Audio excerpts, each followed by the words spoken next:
श्री गणेशाय नमः। श्री सरस्वत्यै नमः।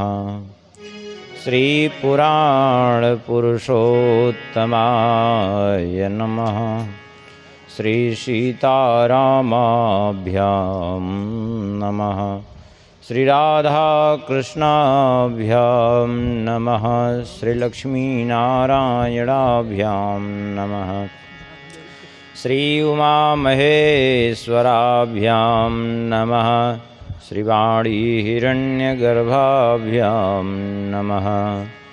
श्री शची पुरंदराभ्यां नमः। श्री नर्मदायै नमः। श्री सिद्धिबुद्धिसहिताय श्रीमन्महागणाधिपतये नमः। ओम नमः परमहंसास्वादितचरणकमलचिन्मकरन्दाय भक्तजनमानसनिवासाय श्रीरामचन्द्राय वागीशाद्या सुमनसः सर्वार्थानामुपक्रमे यं नत्वा कृतकृत्या सुस्तं नमामि गजाननम्। अखण्डमण्डलाकारं व्याप्तं येन चराचरं तत्पदं दर्शितं येन तस्मै श्रीगुरुवे नमः। दिव्याभापरिपूरिताङ्गममलं ध्यानस्थितं सर्वदा नित्यं भक्तिविभावितं मुनिवरं शास्त्रादिसञ्चिन्तकम्। भक्तिज्ञानसुधाविभूतहृदयं वस्त्रं च शुभ्रं धृतं वन्देऽहं करुणाकरं शशिनिभं श्रीहर्षं सद्गुरुं। दौर्भिर्युक्ता चतुर्भिस्फटिकमणिमयीमक्षमालां दधाना हस्तेनैकेन पद्मं सितमपि च सुखं पुस्तकं चापरेण भासा कुन्देन्दुशङ्खस्फटिकमणिनिभा भासमाना समाना सा मे वाग्देवतेयं निवसतु वदने सर्वदा सुप्रसन्ना। नमोऽस्तु रामाय सलक्ष्मणाय देव्यै च तस्यै जनकात्मजायै। नमोऽस्तु रुद्रेन्द्रमानिलेभ्यो नमोऽस्तु चन्द्रार्कमरुद्गणेभ्यः। कान्तिश्रितामृषतिनिन्दितशारदेन्दुर्यत्रैकतो विलसतामसिताङ्गशोभाम्। वृन्दावने विकृतयामुनगाङ्गसङ्गं श्रीराधा मुकुन्दयुगलं तदहं नमामि। यं प्रव्रजन्तमनुपेतमपेतकृत्यं द्वैपायनो विरहकातरया जुहाव पुत्रेति तन्मयतया तरवोऽभिनेदुस्तं सर्वभूतहृदयं मुनिमानतोऽस्मि। नारायणं नमस्कृत्य नरं चैव नरोत्तमं देवीं सरस्वतीं व्यासं ततो जयमुदीरयेत्। भक्त भक्ति भगवंत गुरु चतुर्नाम बपुएक इनके पद वंदन किए नासें विघ्न अनेक। बुद्धिहीन तनु जान के सुमिरौ पवन कुमार बल बुद्धि विद्या देहु मयि हरौ कलेश विकार। चार युगन में भक्त जय तिनके पद की धूरी सर्वसु सिर धरि राखी हों मेरी जीवन मोरी। श्री हरिजू आय विराजिए सुनहु कथा इतिहास तुम श्रोता भागवत के तव पद रज हमदास। तुम पीछे जो और हो श्रोता हैं रस खान तिनके सकल मनोरथ पुरवहु श्री भगवान। गौरी गणेश महेश हरि रवि सुख शारद व्यास संत गंग गायत्री गुरु नमन करत प्रभुदास। थोड़ा सा भगवान नाम कीर्तन करें, उसके बाद फिर कथा प्रारंभ होगी। गोविंद जय जय गोपाल जय जय। गोविंद जय जय गोपाल जय जय। राधा रमण हरि गोविंद जय जय। राधा रमण हरि गोविंद जय जय। गोविंद जय जय गोपाल जय जय। गोविंद जय जय गोपाल जय जय। राधा राधा रमण हरि गोविंद जय जय। राधा रमण हरि गोविंद जय जय। श्री राम जय जय रघुवीर जय जय। श्री राम जय जय रघुवीर जय जय। सीतारमण श्री रघुनाथ जय जय। सीतारमण श्री रघुनाथ जय जय। श्री राम जय जय रघुवीर जय जय। श्री राम जय जय रघुवीर जय जय। सीतारमण श्री रघुनाथ जय जय। सीतारमण श्री रघुनाथ जय जय। गोविंद जय जय गोपाल जय जय। गोविंद जय जय गोपाल जय जय। राधा रमण हरि गोविंद जय जय। राधा रमण हरि गोविंद जय जय। गोविंद जय जय गोपाल जय जय। गोविंद जय जय गोपाल जय जय। राधा रमण हरि गोविंद जय जय। राधा रमण हरि गोविंद जय जय। श्री वृंदावन बिहारी लाल की। श्री राधा श्याम सुंदर भगवान की। श्री सिद्धि सदन बिहारी बिहारणी जू की। श्री कनक भवन बिहारी बिहारणी जू की। श्री हृदय बिहारी बिहारणी जू की। श्री भागवत भगवान की। श्री सुखदेव भगवान की। श्री व्यास भगवान की। श्री राधा कृष्ण भगवान की। श्री नर्मदा मैया की। श्री नर्मदेश्वर भगवान की। श्री भगवती दुर्गा मैया की। श्री परीक्षित जी महाराज की। श्री सुखदेव सूत जी महाराज की। समस्त सौनकादि ऋषियों की। श्री सद्गुरुदेव भगवान की। सब संतन की। सब भक्तन की। सब विप्रन की। गौ माता की। सत्य सनातन धर्म की। जय जय श्री सीताराम। जय जय श्री राधेश। नमः पार्वती पतये हर हर महादेव। हरिशरणम। परम मंगलमय परात्पर अखिलेश्वर अकारण करुणावरुणालय भक्तवांछा कल्पतरु।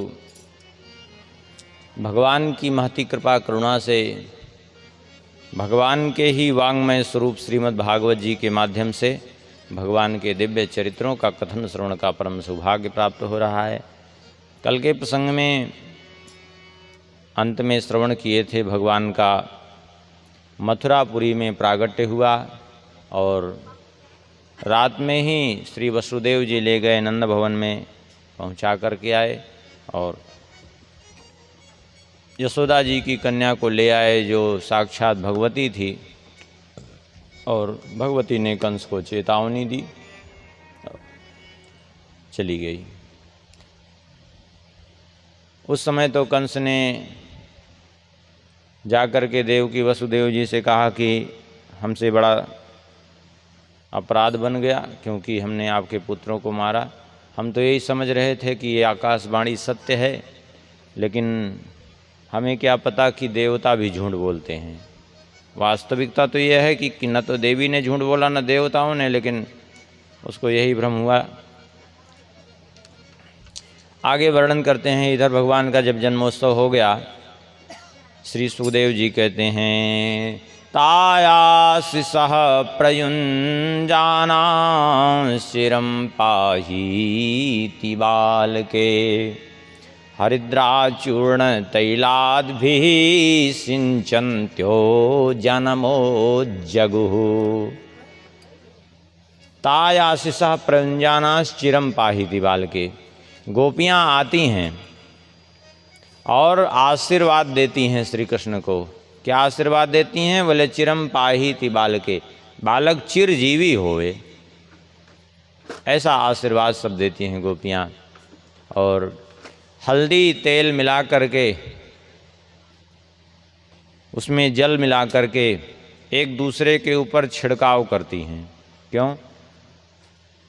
ये शुभ माना जाता है। इसलिए जब से भगवान का ब्रजमंडल में आगमन हुआ है, तब से तत आरभ्य नंदस्य ब्रजः सर्व समृद्धिमान हरेर निवासात्म गुणई रमा क्रीडम भूनृप।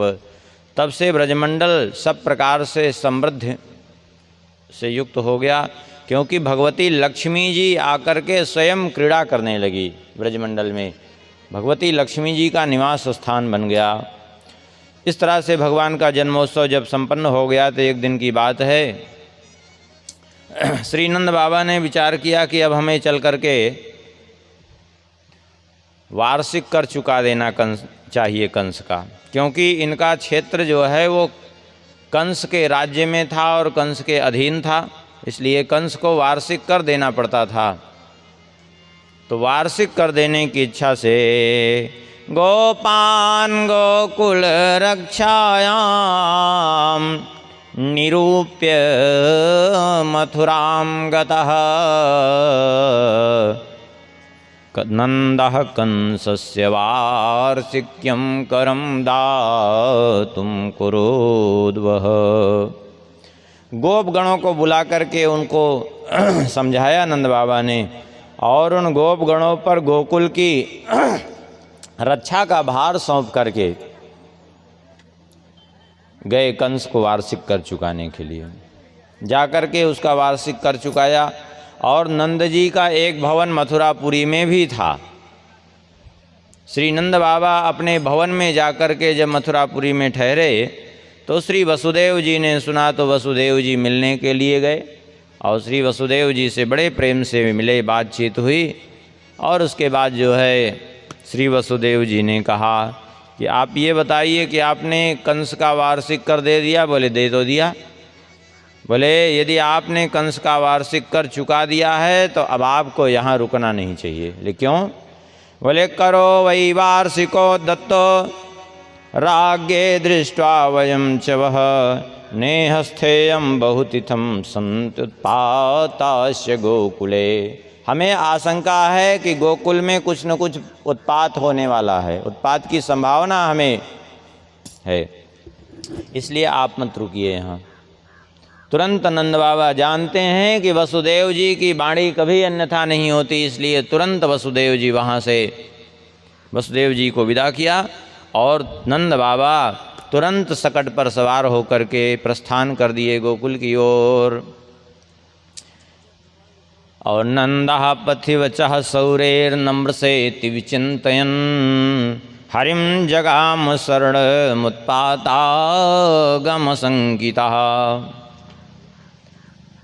नंद जी रास्ते में विचार करते हैं वसुदेव जी की वाणी असत्य हो नहीं सकती, इसलिए मन ही मन भगवान से प्रार्थना करते हैं, हे प्रभु हमारे गोकुल की, हमारे ग्वाल वालों की, गौओं की और बालकों की रक्षा करिए। इधर जिस समय ये मथुरापुरी में गए थे उसी समय यहाँ गोकुल में हुआ क्या? श्री सुखदेव जी कहते हैं कंसेन प्रहिता घोरा पूतना बालघातिनी शिशूंश्च चार निघ्नन्ति पुरग्राम ब्रजादिषु। कंस के द्वारा भेजी हुई एक राक्षसी जो बाल हत्यारणी थी, पूतना, बालकों को ढूंढते हुए सीधा वहीं पहुंची गोकुल, क्योंकि कंस ने ही भेजा था। और वहाँ देखिए भले ही ये वहाँ गई, लेकिन एक बात समझिए, श्री सुखदेव जी यहाँ एक बात और कह रहे हैं कि भले ही ये बाल हत्यारणी थी, राक्षसी थी, कुछ भी थी, लेकिन इन सब का राक्षसियों का बल हो, चाहे भूत प्रेत का बल हो, असुरों का बल हो, इन सब का बल चलता कहाँ है? बोले न यत्र श्रवणादीनि रक्षोघ्नानि स्वकर्मसु कुर्वन्ति सात्वतां भर्तुर्जातु धान्यस्य तत्र ही।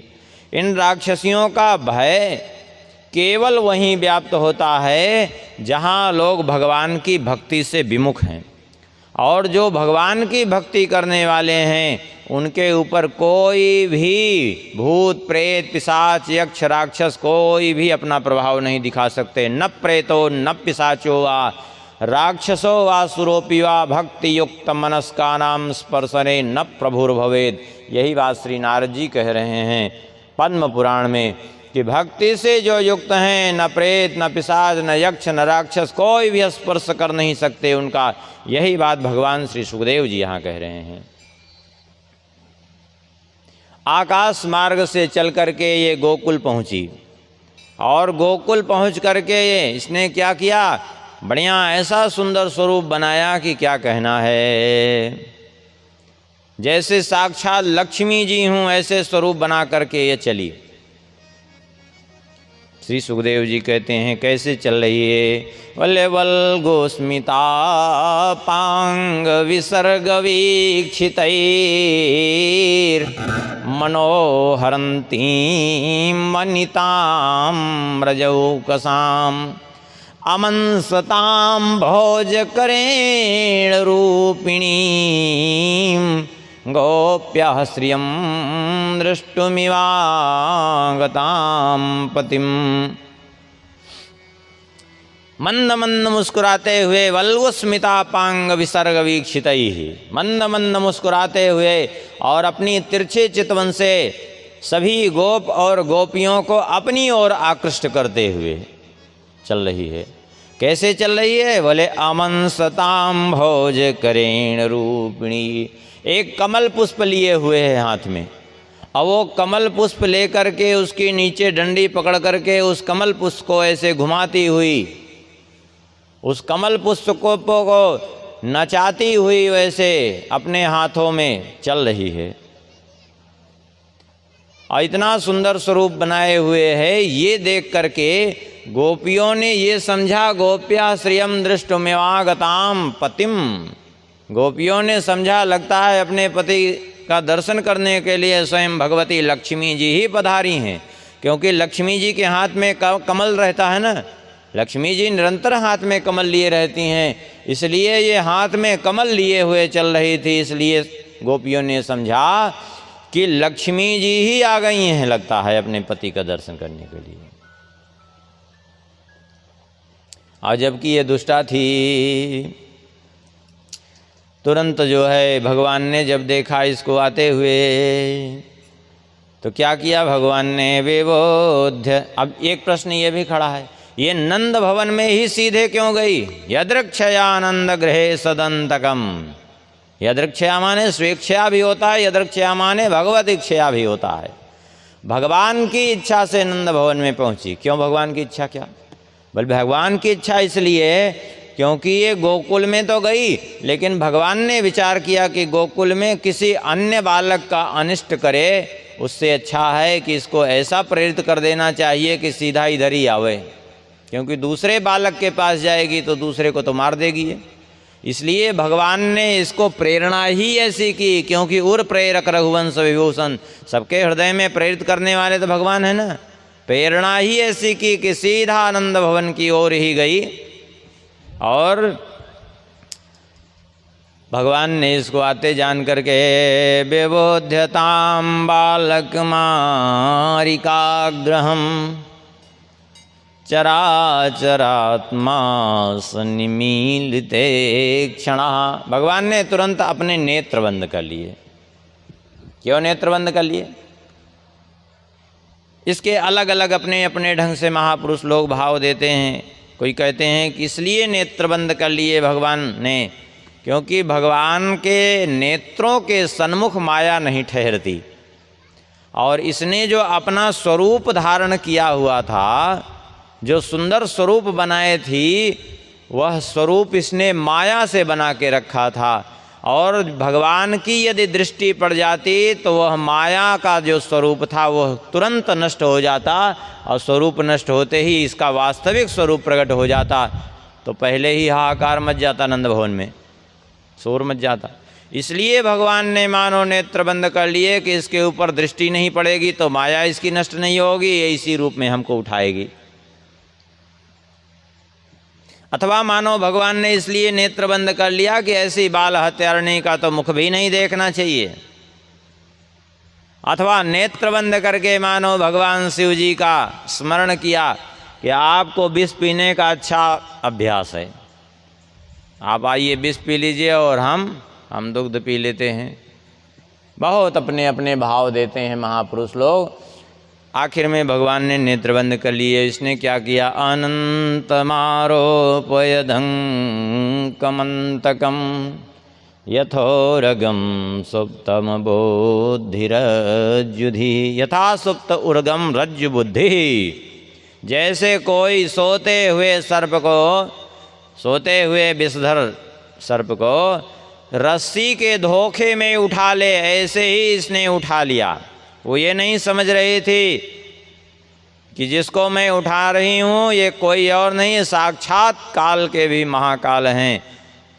जा सुत्रास भय कहूँ भय होई, वो हैं।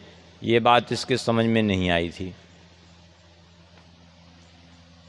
आखिर में जो है इसने उठाया भगवान को, और भगवान ने क्या किया? इसने दुग्ध अपना पिलाने के लिए मुख लगा दिया, तो भगवान भी बड़े प्रेम से इसका दुग्ध पान करने लगे। जबकि तस्मिन् स्तनं दुर्जर घोर मुल्वणम घोरांकमादाय शिशोर्ददावथ गाढ़ं कराभ्यां भगवान प्रपीड्य तद प्राणैः समं रोष समन्वितो पिबत। उसके स्तनों में भयंकर कालकूट विष लगा हुआ था, उसी को भगवान के मुख में दे दिया, भगवान को मारने की इच्छा से। लेकिन भगवान ने सहज भाव से पहले क्या किया? बोले गाढ़म कराभ्याम, दोनों हाथ से उसको पकड़ लिया कि छुड़ाने न पावे। और फिर भगवान दुग्ध पीना चालू कर दिए।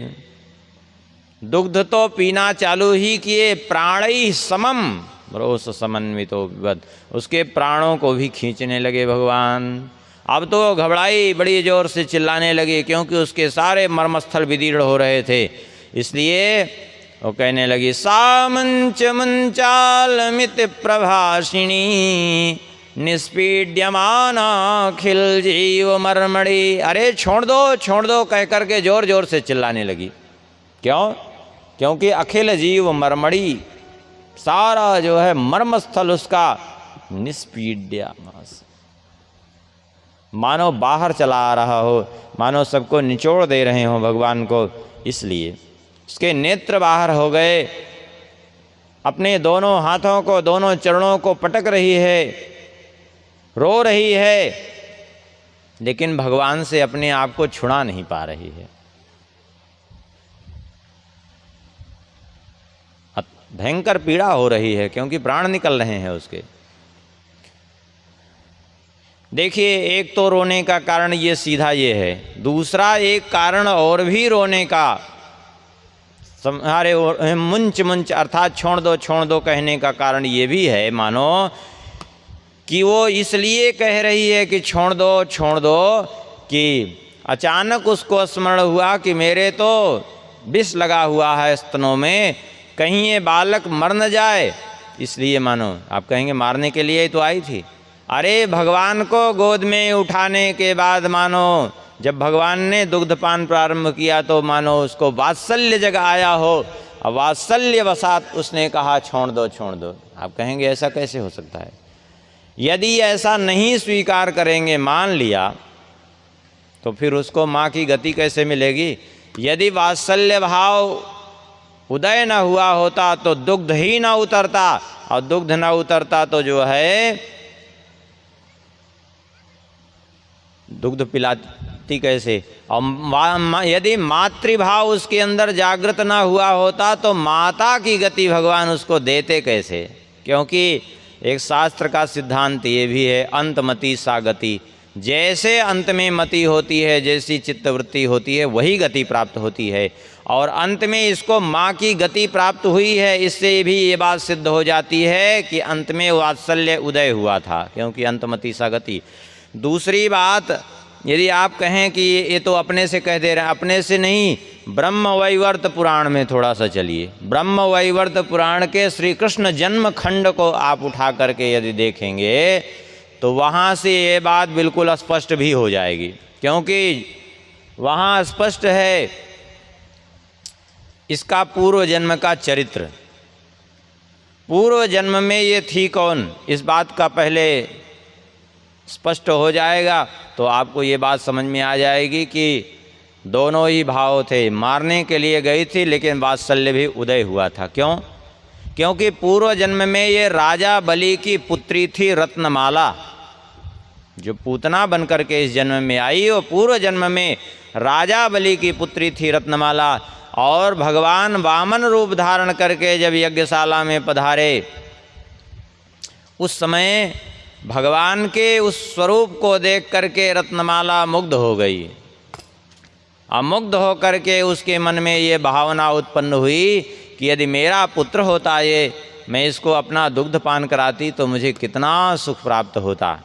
तो भगवान ने उसकी इस इच्छा को स्वीकार कर लिया। लेकिन जब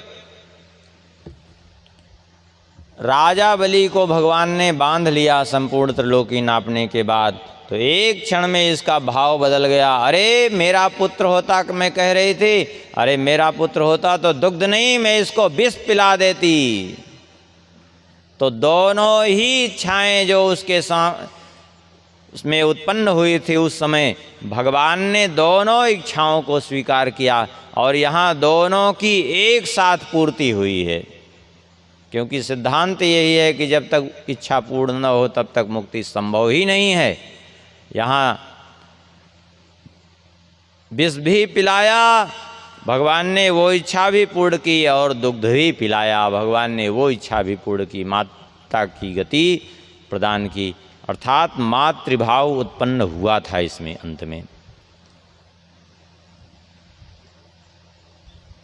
उसके इतना जोर जोर से शब्द से चारों ओर सब गुंजायमान होने लगा।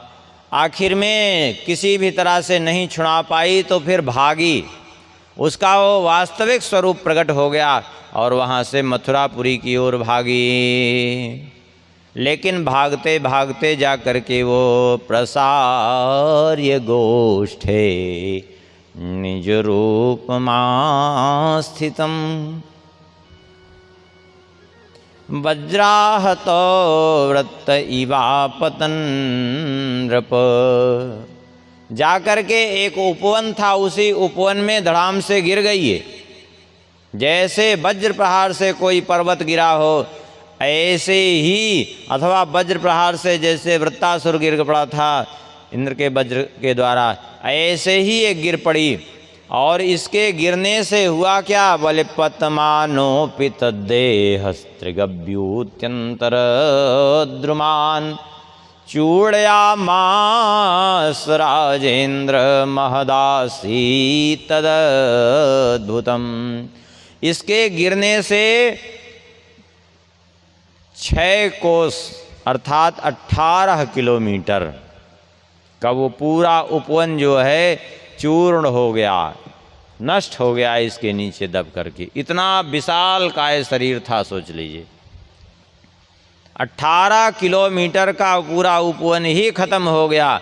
और जब ये गिरी थी तो ऐसा प्रतीत हो रहा था, इसके हाथ और इसके पैर तो ऐसे लग रहे थे जैसे बड़े बड़े पुल बंधे हों। इसका शरीर ऐसे लग रहा था जो जैसे कोई पर्वत लेटा हुआ हो, इतना विशाल। आखिर में जो है सब गोपगण भाग करके गए हैं। श्री कृष्ण ऊपर ही जो है खेल रहे थे, उनको किसी तरह उतारा है। उतार करके फिर यशोदा जी ने, रोहिणी जी ने क्या किया? बोले यशोदा रोहिणीभ्यामता समम बालस्य सर्वता रक्षाम विदधिरे सम्यक गोपुक्ष भ्रमणादि भी। यशोदा जी रोहिणी जी ने जा करके ले करके और श्री कृष्ण की रक्षा का विधान किया है। क्या किया? जो राक्षसी का स्पर्श हुआ था उसके दोष की निवृत्ति के लिए पहले तो ले जा करके गाय की पूंछ घुमाई चारों ओर, गोपुक्ष भ्रमणादि भी। क्यों? क्योंकि गाय अपने आप में बहुत से अरिष्टों का स्वयं ही विनाश करने में सक्षम है।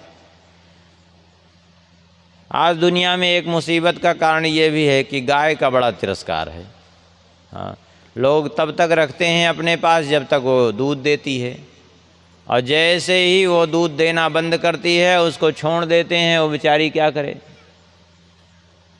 सड़क पे पड़ी रहती है, इधर उधर पड़ी रहती है, क्योंकि उसके पास भी कोई उपाय ही नहीं, क्या करेगी वो। नहीं तो जहाँ जहाँ पर गाय रहती है वहाँ के सारे पापों का हरण कर लेती हैं गौ माता अपनी श्वास के द्वारा। और गोमूत्र से स्नान कराया है, गौओं के चरणों की धूल लगाई है शरीर में, और एक छोटा सा रक्षा कवच है उसका पाठ किया है। इधर वसुदेव जी नंद बाबा लौट करके आए। जब उन्होंने देखा तो देख करके उनको बड़ा आश्चर्य हुआ और कहा, वसुदेव जी ने ठीक ही कहा था, ये तो ज्यों का त्यों वैसे ही निकला, यहाँ तो उत्पात हो ही गया आखिर में। लेकिन अब एक समस्या खड़ी हो गई कि इस पूतना के इतने विशाल काय देह को क्या करें। तब सबने एक निश्चय किया कि इसके लिए एक उपाय है कि इसके देह को कई खंडों में विभक्त करें, और कोई उपाय नहीं है। तो उसके शरीर को कई खंडों में कुल्हाड़ियों से काट काट करके कलेवरम परशुभिश्चित्वा तत्ते ब्रजौकसः, ब्रजवासियों ने उसके शरीर को कुल्हाड़ियों से काट काट करके बहुत से खंड किए, और उसके बाद फिर उसका दाह संस्कार किया बहुत सी चिताएं बना करके, और उसको परम गति प्राप्त हो गई। दह्यमानस्य देहस्य धूमश्चा गुरु सौरभा। जब उसका शरीर जला तो अगर किसी सुगंध निकल रही थी उसके शरीर से, क्यों हो, भगवान ने दुग्ध पी लिया था, क्यों न हो, और वो भगवान के परम धाम को चली गई। भगवान श्री सुखदेव जी कहते हैं, जब वो पूतना लोक बालघ्नी राक्षसी रुधिरासना, जब वो बाल हत्यारणी थी, राक्षसी थी, रक्तपान करने वाली थी, और उसको भगवान ने परम गति प्रदान कर दी, माँ की गति प्रदान कर दी, तो कृष्ण भुक्तस्तना क्षीरा किमु गावो नुमात रहा। तो जिन गोपियों का, जिन गौओं का भगवान ने दुग्धपान किया उनका तो कहना ही क्या है। इस प्रकार से भगवान ने इस संकट का, उसका पूतना का उद्धार किया। अब आगे वर्णन करते हैं, कदाचिदोत्थानिक कौतुकाप्लवे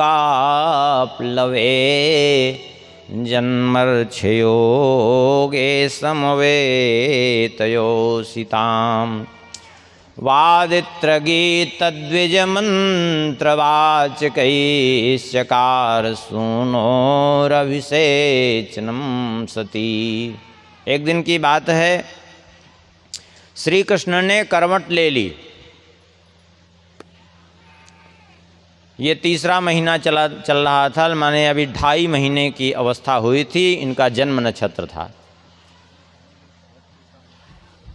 27 दिन 26 दिन 27 दिन में पूरा फिर से वो नक्षत्र आ जाता है। तो तीसरे महीने में देखेंगे तो 2.5 महीने में ही समझ लो। तो 2.5 महीने के हुए थे अभी। श्री कृष्ण ने करवट ली, और जो करवट ली तो यशोदा जी को इच्छा हुई कि चलो करवट लिया है आज हमारे लल्ला ने, तो ब्राह्मणों को बुला करके अभिषेक करवाया और खूब उत्सव मनाया। श्री कृष्ण को तब तक निद्रा आ गई। ब्राह्मणों ने आशीर्वाद दिया, निद्रा आ गई तो सुला दिया। यशोदा जी ने विचार किया कि यहाँ गोपियाँ गान बजान कर रही हैं, यदि यहाँ सोएंगे तो निद्रा भंग होने की संभावना है, ऐसी जगह सुला देना चाहिए कि इनकी निद्रा में कोई व्यवधान न हो। ऐसा सोच करके यशोदा जी ने पालने में लिटा करके उस पालने को क्या किया, कि ले जा कर के एक सकट था, बैलगाड़ी समझ लीजिए, वो सकट के नीचे पालने को रख दिया। सोचा कि ये जो है ठीक है। और वहीं कुछ ग्वाल बाल खेल रहे थे, कहा कि तुम देखे रहना इनको। और ग्वाल बाल खेल रहे थे, तब तक जो है हुआ ये कि श्री कृष्ण की निद्रा भंग हो गई। जब श्री कृष्ण की निद्रा भंग हो गई तो दुग्ध पान करने के लिए रुदन करने लगे, लेकिन इनके रोने की आवाज़ किसी ने नहीं सुनी। सब इतना गान बजान हो रहा था कि आवाज़ इनकी सुनाई नहीं पड़ी। तो भगवान ने क्या किया? बोले भगवान ने अपने हाथ पांव हिलाते हिलाते थोड़ा सा अपने एक चरण को थोड़ा ज़्यादा उठाया। जैसे ही चरण उठाया, भगवान के चरण से वो सकट टकराया। भगवान के चरण के अंगूठे मात्र से वो सकट छू गया, और जैसे ही छुआ वैसे ही तुरंत वह सकट उलट गया, पलट गया सकट। उसके जो जुए आदि थे वे सब टूट गए, सब अस्त व्यस्त हो गया। मटकियाँ जो उस पर थी सब गिर गई, फूट गई कुछ। अब जैसे ही सकट के गिरने का स्वर हुआ, वैसे ही सब भाग करके आए तो देखा सकट पलटा। किसी को ये बात समझ में नहीं आई कि आखिर ये हुआ कैसे। पूछा वहाँ जो ग्वाल बाल थे, उन्होंने कहा हम जानते हैं कैसे हुआ। अरे कन्हैया ने ठोकर मारी है इसलिए हुआ। लेकिन किसी ने विश्वास नहीं किया इनकी बात का। क्यों? कौन विश्वास करता? क्योंकि अप्रमेय बलम तस्य बालकस्य न ते विदुः। भगवान की अपरिमित शक्ति को जानते नहीं थे वे लोग, इसलिए किसी ने इनकी बात का विश्वास नहीं किया। आप कहेंगे ये सकट को क्यों जो है भगवान ने ठोकर मारी? इसका कारण ये था कि एक असुर आकर के इस सकट पर बैठा था, जिसको लोग सकटासुर कहते हैं। वास्तव में सकटासुर नाम का कोई असुर नहीं था। अब इसको समझिए पहले। सकटासुर नाम का कोई असुर नहीं था, बल्कि इसका नाम उत्कच था, और ये हिरण्याक्ष का पुत्र था। कल के प्रसंग में बताए थे ना, हिरण्याक्ष के कई पुत्रों का नाम, काल नाम, महानाभ, हरिश्मश्रु, उत्कच, धृष्ट, शकुनी, भूत, संतापन, ये सब। तो ये उत्कच नाम का जो है दैत्य, जो हिरण्याक्ष का पुत्र था, ये आकर के इस पर बैठा हुआ था। इसको भगवान ने समाप्त करने के लिए सकट पर प्रहार किया। आप कहेंगे उत्कच, यहाँ तो सकट पर मारा। देखिए हुआ ये था कि उत्कच जो है, इसकी भी ब्रह्म वैवर्त पुराण में कथा है। हिरण्याक्ष का पुत्र उत्कच, शरीर बहुत विशालकाय था। एक कहावत है ना, बाप पे पूत, पिता पे घोड़ा, अधिक नहीं तो थोड़ा थोड़ा। माता पिता पर पुत्र का, माता पिता का पुत्र पर असर जाता ही है। तो जैसे विशालकाय शरीर हिरण्याक्ष का था, तो ऐसे आखिर उसी का तो ही बेटा था ये भी बड़ा विशालकाय। हुआ ये कि एक बार ये लोमस जी के आश्रम में पहुंचा। लोमस जी तो समाधिस्थ थे, और इसने अपने उस विशालकाय शरीर का दुरुपयोग करते हुए अपने शरीर से धक्के मार मार करके जितने वृक्ष थे वहाँ सबको धराशायी कर दिया। ये देख करके कुपित हो गए लोमस जी, और कह दिया, अरे मूर्ख, जा, जिस शरीर पर तुझे इतना अभिमान है वो शरीर छूट जाए तुम्हारा, बिना शरीर के तुम ऐसे भटकते रहो। अब तो शरीर उसका छूटने लगा, चरणों में पड़कर क्षमा मांगी, क्षमा कर दीजिए, हमसे बड़ा अपराध हो गया, आप तो क्षमाशील हैं। लोमस जी ने कहा, हमारा वचन तो मिथ्या नहीं हो सकता, लेकिन जाओ, आज से जिस चीज़ पर तुम बैठोगे वही तुम्हारा शरीर होगा। और 28वीं चतुर्युगी के द्वापर में, वैवस्वत मनवंतर के 28वीं चतुर्युगी के द्वापर में श्री कृष्ण के द्वारा तुम्हारा उद्धार होगा। इसको श्राप लगा था चाक्षुष मनवंतर में, और उद्धार हुआ कब? वैवस्वत मनवंतर। चाक्षुष मनवंतर इसके पहले जो मनवंतर था, उस मनवंतर में श्राप लगा था, और 28वीं चतुर्युगी इसको भी बिता करके मानो 28वीं चतुर्युगी माने इस मनवंतर के 28वीं चतुर्युगी के इस द्वापर के अंत में जाकर के भगवान के चरणों से उद्धार हुआ उसका। इसीलिए भगवान ने उस पर ठोकर मारी थी। धीरे धीरे भगवान और बढ़ने लगे। कुछ दिन हुआ, अब भगवान धीरे बैठने लगे। उनको बैठा देते तो बैठ जाते। 6 महीने की अवस्था हो गई भगवान की, बैठने लगे। कहीं यद्यपि जाते नहीं थे, जहाँ बैठा दे वहीं बैठे रहते, चुपचाप खेलते रहते। एक दिन की बात है, यशोदा जी भगवान को गोद में लिए बैठी थी। भगवान ने अपना भार बढ़ाना प्रारंभ किया। यशोदा जी को लगा कि ये आखिर इतना भार क्यों हो रहा है, तो उनको ऐसा प्रतीत हुआ कि लगता है मैं बहुत देर से लल्ला को लिए बैठी हूँ, इसलिए मुझे भारीपन का आभास हो रहा है। कोई बात नहीं, अब भूमि पर बैठा दूँ, खेलते रहेंगे। ऐसा सोच करके यशोदा जी ने इनको भूमि पर बैठा दिया। भगवान ने जानबूझ करके भार बढ़ाया था अपना। जब भूमि पर बैठा करके यशोदा जी गई, अपने काम में लग गई, तो भगवान ने फिर से भार अपना हल्का किया। क्यों किया ये सब? भगवान ने भार बढ़ाया पहले यशोदा जी के गोद से उतरने के लिए, क्योंकि एक कंस का भेजा हुआ उसी का सेवक आ रहा था, तृणावर्त दैत्य।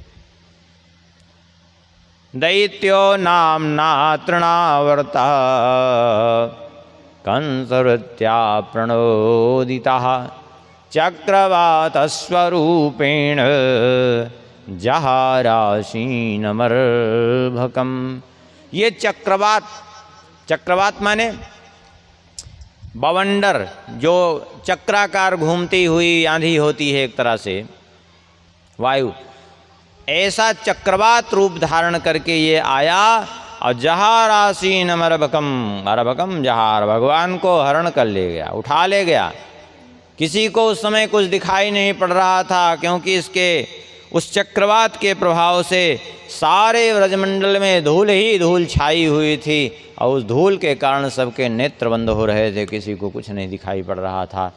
भगवान को उठा करके ऊपर ले गया, बहुत ऊपर ले गया। इधर यशोदा जी आके ढूंढने लगी कि लल्ला कहाँ गए, लेकिन वहाँ तो मिले नहीं, सब बड़े परेशान। तब तक भगवान ने बहुत ऊपर ले गया, तो भगवान ने अपना भार बढ़ाया। जब भार बढ़ाया तो इसका वेग शांत हो गया। कहेंगे वेग क्यों शांत हो गया? इसलिए कि भगवान के भार को सहन न कर पाने के कारण इसका वेग शांत हो गया। भाई देखिए, सीधी बात ऐसे समझिए, जैसे आपको कोई हल्की वस्तु दे दी जाए तो उसको आप ले करके तेज़ी से भाग लेंगे, दौड़ लेंगे कि नहीं? लेकिन आपके सिर पर 50 किलो का भार रख दिया जाए और कोई कह दे दौड़ो, दौड़ सकते हैं क्या? नहीं दौड़ सकते। बस ऐसे ही जब तक भगवान हल्के लगते रहे तब तक इसका वेग रहा, तेज़ी से जा रहा था। लेकिन भगवान ने भार बढ़ाया तो अपने आप इसकी गति अवरुद्ध हो गई। भगवान को उठा के रखना इसके लिए सर्वथा अशक्य सा प्रतीत हो रहा था। तो इसने सोचा कोई बात नहीं, यहाँ इतने ऊपर ले आए हैं, यहाँ से छोड़ देंगे तो प्राण तो निकल ही जाएंगे। ऐसा सोच करके जैसे ही ऊपर से छोड़ने की चेष्टा की, देखा तो भगवान उसका गला पकड़ लिए थे। बहुत प्रयास करने के बाद भी आखिर भगवान से अपने को छुड़ा नहीं पाया। भगवान की पकड़ ऐसी है कि पहले तो किसी को पकड़ते नहीं, और एक बार किसी को पकड़ लें तो फिर कोई छुड़ा नहीं सकता इनसे। आखिर में भगवान ने इसके गले को दबाया, इसका प्राणांत हो गया और ऊपर से धड़ाम से नीचे गिरा। शरीर इसका टुकड़े टुकड़े हो गया, पत्थर पर गिरा। वो पत्थर भी कई खंड में विभक्त हो गया और इसका शरीर भी टूट गया जगह जगह से। इस प्रकार से भगवान ने इस तृणावर्त का उद्धार किया है। अब तो यशोदा जी, नंद बाबा आदि सब बड़े घबरा करके जो है ब्राह्मणों को फिर बुलाया, बुला करके जो है विधिवत इनका अभिषेक कराया, सकट आदि का इनका अभिषेक कराया कि राक्षस का स्पर्श हुआ है, इसलिए अभिषेक कर दीजिए। ब्राह्मणों ने अभिषेक किया और इनके निमित्त से हवन किया है ब्राह्मणों ने स्वयं ही, और आशीर्वाद दिया है।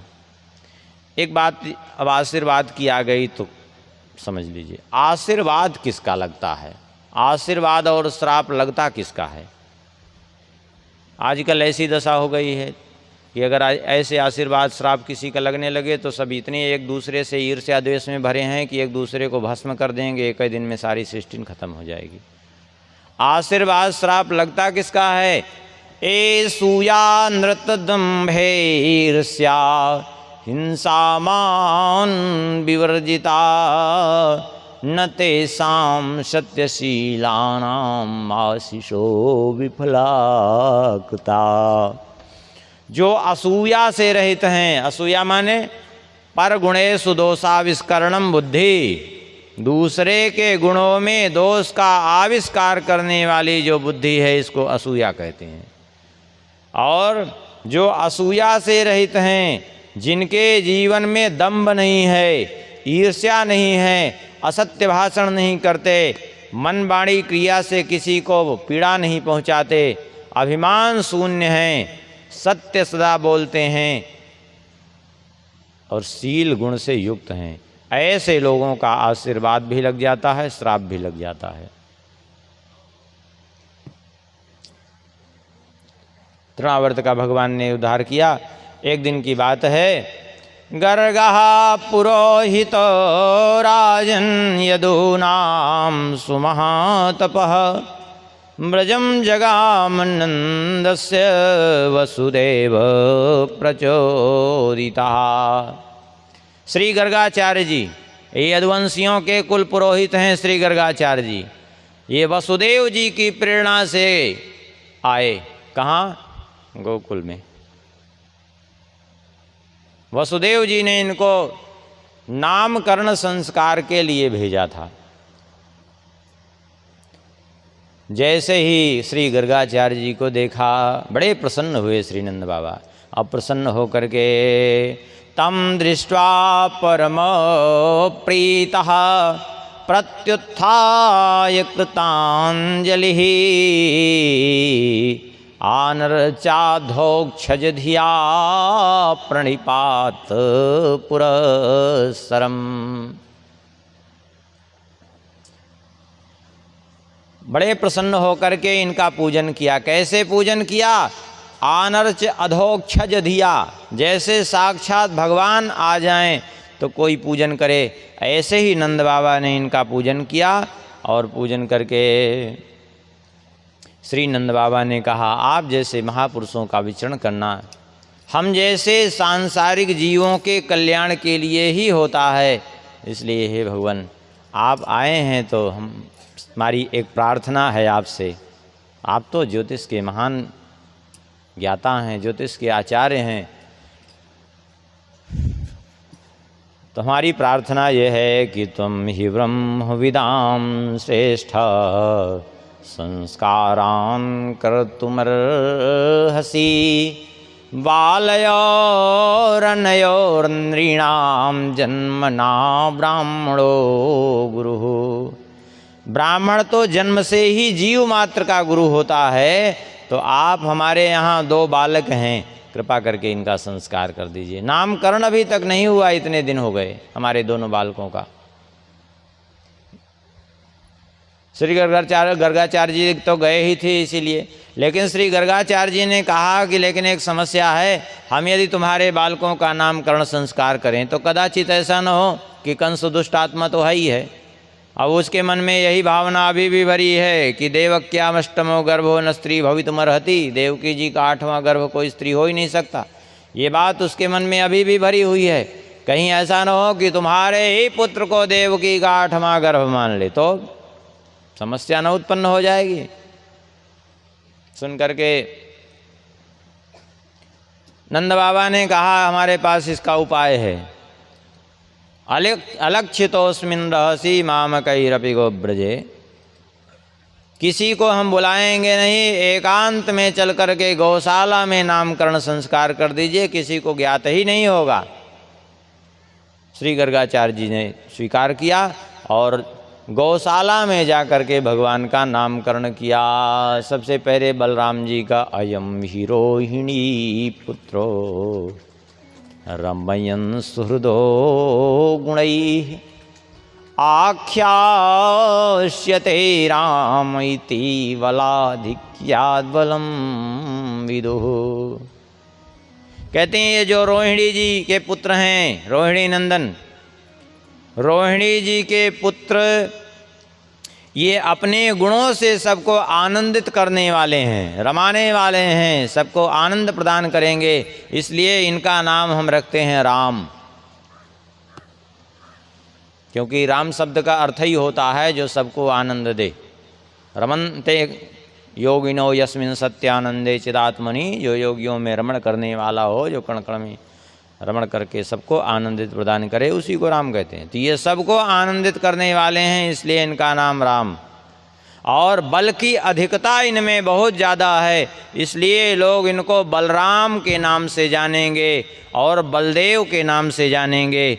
और यदो नाम पृथक भावा संकर्षण मुसंदुत, यदुवंशियों में आप लोगों में कभी भेदभाव की भावना इसके हृदय में नहीं रहेगी, इसलिए इसका नाम संकर्षण होगा।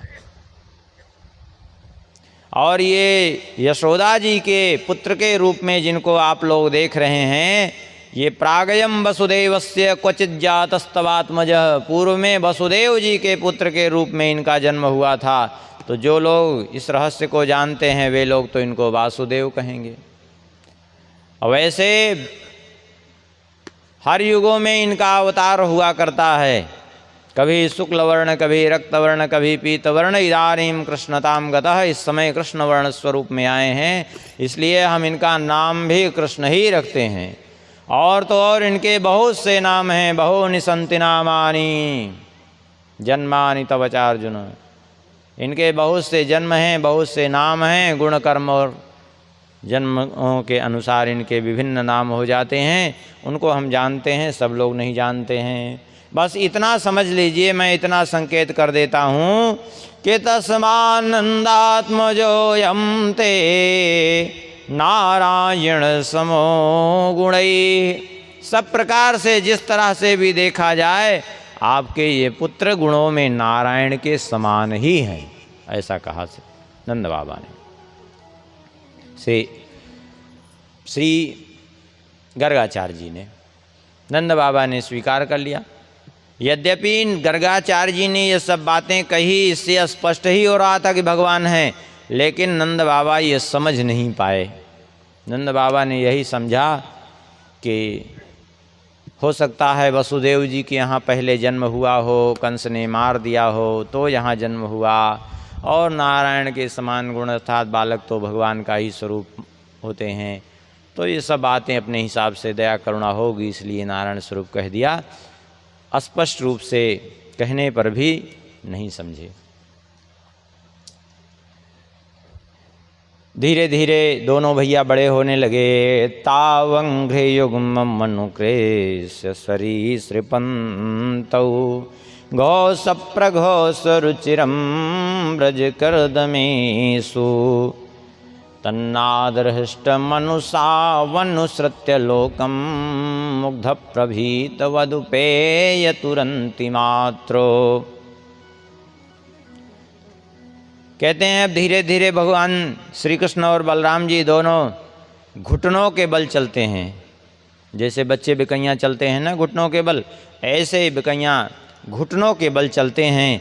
और चलते चलते जब चलते हैं तो इनके पाँव में बंधे हुए घुंघरू ऐसे सुंदर बजते हैं मानो जो है वेद ध्वनि प्रतीत हो रही हो।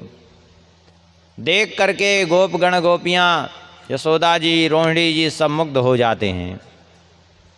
और ये चलते चलते कहाँ पहुँच जाते हैं?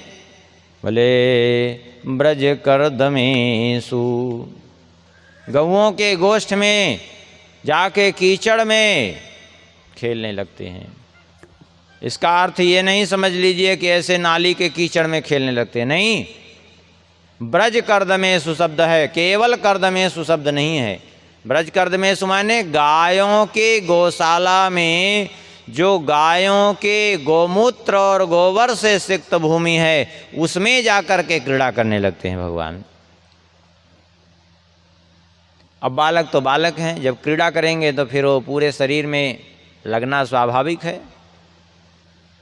छप छप करेंगे बच्चे तो जाकर, जैसे गोबर जाएंगे छप छप करेंगे तो उछल के कहाँ जाएगा, अपने ऊपर तो आएगा। तो पूरा एकदम तर हो जाते हैं दोनों भाई। देख करके माताएं एकदम भाव विभोर हो जाती हैं। तन्मातरौ निज सुतौ घृणया स्नुवन्तौ पंकांगराग रुचिरा उपगुह्य दौर्भ्याम। उनको इस तरह से अंगराग जैसे गोधूल लगे हुए देख करके, कीचड़ लगे हुए देख करके यशोदा जी रोहिणी जी देखती ही रह जाती हैं। और यशोदा जी तो कभी कभी कुपित भी होती हैं। एक दिन तो यशोदा जी ने देखा तो पूरा तर हो गए थे गोबर गौमूत्र से, कीचड़ से। देख करके श्री यशोदा जी ने कहा, क्या कहा, अरे पंकाभिषिक्त सकला वयम निरीक्ष्य दामोदरम वदति कोपवसाद यशोदा त्वं सुकरोसि गत जन्मनि पूतनारे इत्युक्त सस्मित मुखो वतुनो मुरारिः। सारे शरीर में गोबर गोमूत्र से युक्त कीचड़ देख करके यशोदा जी कहती हैं, अरे कन्हैया मैं समझ गई। क्या समझ गई? अरे त्वं सुकरोसि गत जन्मनि पूतनारे, तू पूर्व जन्म में लगता है सुअर था, तभी इतना कीचड़ में खेलता है, इतना कीचड़ में तर हो जाता है। तो सुन करके भगवान मुस्कुराते हैं, हंसते हैं खिलखिला करके। क्यों हंसते हैं? बोले इसलिए हंसते हैं कि मैया भले ही क्रोध में कह रही है, लेकिन यह भी सत्य तो है ही है कि मैंने 12 रूप भी धारण ही किया था। अब 12 रूप धारण किया था तो यशोदा जी कह रहे हैं तुम सुकरोसि गत जन्मनि पूतनारे, सु करते तो गलत तो नहीं कह रहे हैं, ठीक ही कह रहे हैं, इसलिए सोच करके हंसते हैं। धीरे धीरे जो है गायों के पास, बैलों के पास चले जाते सींग वाले। कभी हाथ में चाकू उठा लेते तो कभी अग्नि के पास चले जाते, कभी कुआं झांकते। ये सब देख करके यशोदा जी, रोहिणी जी, गोपियाँ सब इन्हीं के पीछे दिन भर लगी रहती कि कहीं ऐसा न हो कि कुएं में कूद जाएं, कहीं ऐसा न हो कि अग्नि पकड़ लें, चाकू से हाथ पाँव में चोट लग जाए। ये सोच करके पीछे लगी रहती। आप कहेंगे कि ये सब क्यों ऐसा करते हैं कि सारा काम धाम छोड़ इन्हीं के पीछे लगना पड़ता? बोले भगवान तो चाहते ही हैं कि सब कुछ छोड़ करके जीव उनके पीछे लग जाए, क्योंकि जब तक ये संसार के काम में लगा है तब तक उसको फुर्सत नहीं है। संसार के काम में जीव लगा है, इसीलिए तो संसार में फंसा है। एकमात्र भगवान के पीछे लगना ही जीव मात्र का पुरुषार्थ है। आखिर में जो है धीरे धीरे और बड़े होने लगे। एक दिन भगवान श्री कृष्ण ने विचार किया कि अब हमें प्रारंभ करना चाहिए क्या, माखन चोरी लीला। तो माखन चोरी बच्चे कहाँ से सीखते हैं? अपने ही घर से सीखते हैं पहले। तो सबसे पहले एक दिन मैया यशोदा जी को देखा कि घर में नहीं है, गैयों की सेवा में गई हैं, तो स्वयं अपने ही भवन में प्रवेश किए जहाँ मक्खन रखा हुआ था, और जा कर के मक्खन निकालने के लिए उद्यत हुए। शून्ये चौरयता स्वयं निज गृहे हय्यंग वीनम मणिस स्तंभे स्वप्रतिबिंबमीक्षित तवस्ते नैव सार्धं भिया भ्रातर्मावदमातरं मम समो भागस्तवापि तो भुङ्क्षेत्यालपतो हरे कल्वचो मात्रारः श्रूयते। घर को सुनसान देख करके भगवान प्रवेश किए घर में, और अपने ही घर में जैसे ही जा कर के मक्खन निकालने के लिए मटकी के सामने पहुँचे, मटकी के सामने जैसे ही मटकी की ओर झुके थे मक्खन निकालने के लिए, तब तक वो मटकी के पीछे था एक मणिमय खंभा, और वो मणिमय खंभे पर अपना ही प्रतिबिंब दिखाई पड़ने लगा। यद्यपि भगवान सहज सर्वज्ञ हैं, फिर भी अपने ही प्रतिबिंब को देख करके भयभीत हो गए, भय का अभिनय करने लगे और उस अपने ही प्रतिबिंब से बात करने लगे और कहने लगे, भ्रातर्मा वदमातरम समो भागस्तवापी। तो अरे भैया, मैया से तुम कुछ मत बताना, मैं अपने बराबर मक्खन तुम्हें भी खिलाऊंगा, अपने प्रतिबिंब से कहने लगे। अभी ऐसा कह रहे थे, तब तक मैया यशोदा जी आ गई और उन्होंने सब सुन लिया। जैसे ही मैया यशोदा जी को सन्मुख देखा, वैसे ही तुरंत बात बदली। मातः कैस नवनीत मिदम त्वदीयम। श्री राम जय राम जय जय राम।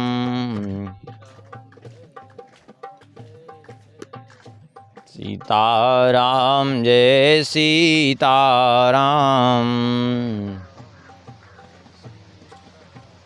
राधे श्याम जय राधे श्याम। राधे श्याम जय राधे श्याम।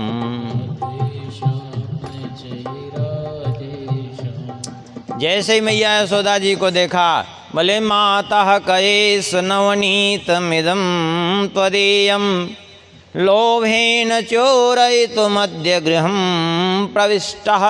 अरे मैया, ये बालक कौन है? अपने प्रतिबिंब की ओर इशारा करके बोले भगवान, ये लगता है आपका मक्खन चुराने के लिए ही आया है। ये आज ही घर में ये प्रवेश किया है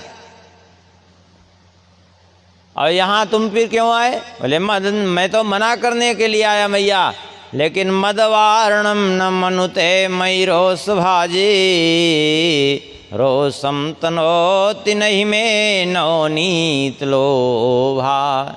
मैया, मैं इसको मना करने के लिए आया, मुझे मक्खन का लोभ नहीं है। मानो स्वयं ही भगवान ने कह भी दिया कि मैं चोरी करने के लिए आया। क्यों? अपने प्रतिबिंब को कहा तो अपने ही तो के लिए तो कहा, क्योंकि प्रतिबिंब तो उन्हीं का है। मानो स्वयं बता ही दिया, क्योंकि भगवान तो कभी चोरी कैसे कर सकते हैं, वो तो सब उनकी लीला है। उस दिन तो बात खैर खत्म हो गई। एक दिन फिर से उस कक्ष में प्रवेश किए जहाँ मक्खन रखा था, और संयोग से इस बार गए तो मक्खन की मटकी में हाथ डाल दिया था। और जैसे ही हाथ डाला, वैसे ही यशोदा जी ने आवाज़ लगाई, कृष्ण क्वासि करोसि किं पितरिति स्तुत्वैव मातुर्वचः। साशंकं नवनीत भाण्ड विवरे विन्यस्य निर्वापितः। जैसे ही मक्खन में हाथ डाला, वैसे ही यशोदा जी ने कहा, कृष्ण क्वासि। अरे कृष्ण, अरे ओ कन्हैया, कहाँ हो? लेकिन जब कोई उत्तर नहीं मिला तो कहा, किम पितरिति। अरे ओ मेरे बाप, कहाँ हो तुम? तुरंत सशंकित होकर खड़े हो गए। मक्खन लगा है हाथ में। भगवान यदि उनको छुपाना होता तो भगवान की अचिंत्य शक्ति से एक क्षण में लुप्त हो जाता, लेकिन भगवान को छुपाना नहीं था, इसलिए भगवान वैसे ही मक्खन लगाए खड़े हुए। और यशोदा जी ने कहा, अरे कन्हैया, तूने मक्खन में हाथ डाला? बोले हाँ मैया। बोले काहे को हाथ डाला? बोले मैया, माता कंकड़ पद्मराग महसा पाणिर्ममा तप्यते।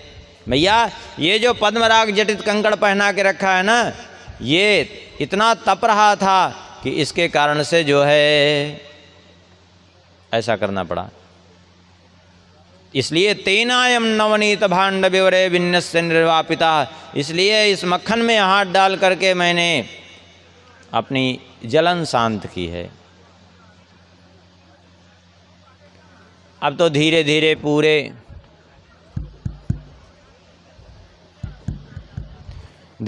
पूरे गोकुल में ये बात फैलने लगी मक्खन चोरी की।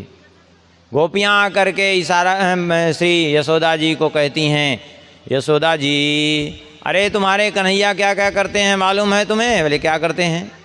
बोले वत्सान मुंचन क्वचिद समय क्रोश संजात हासः स्तेयम स्वात्वत्यथ दधिपया कल्पितैस्तेजो गैः मरकान् भोक्ष्यन् विभजति सचेनात्ति भाण्डं विनत्ति द्रव्यालाभे सगृह कुपितो यात्युपक्रोशतोकान्।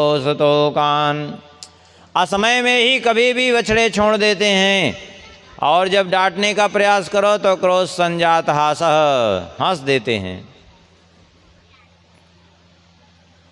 माताओं से निवेदन है थोड़ा सा आप लोग अभी आए, शोर न करिए तो अच्छा होगा। शोर करेंगी तो भी सबका ध्यान भटक जाता है उसी में, फिर किसी को समझ में बात नहीं आएगी।